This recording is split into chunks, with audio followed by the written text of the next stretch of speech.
Walisema simama, oh simama, usiniabudu. Elohim pekee ni Adonai pekee. Elohim pekee ndiye wakustahili sifa, sio wanadamu, sio malaika.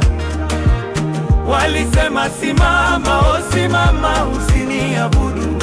Elohim pekee ni Adonai pekee.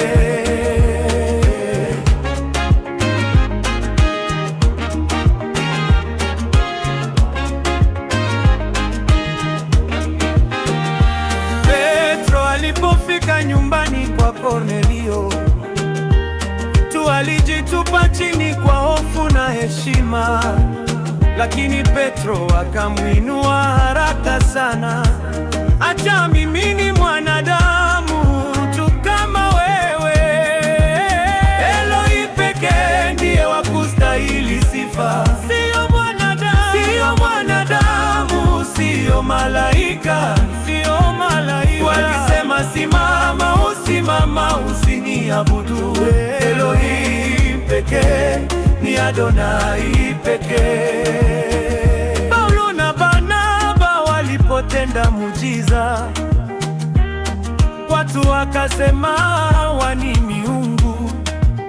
Walirarua nguo zao kwa huzuni nyingi, wakasema sio hivyo, sisi ni wanadamu tu kama nyinyi. Elohim pekee ndiye wakustahili sifa, sio mwanadamu,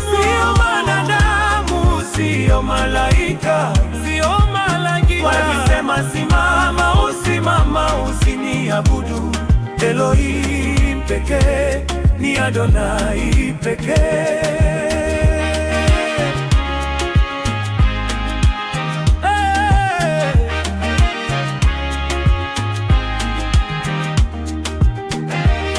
Yohana katika maono kule Patmos alianguka mbele ya malaika kumwabudu.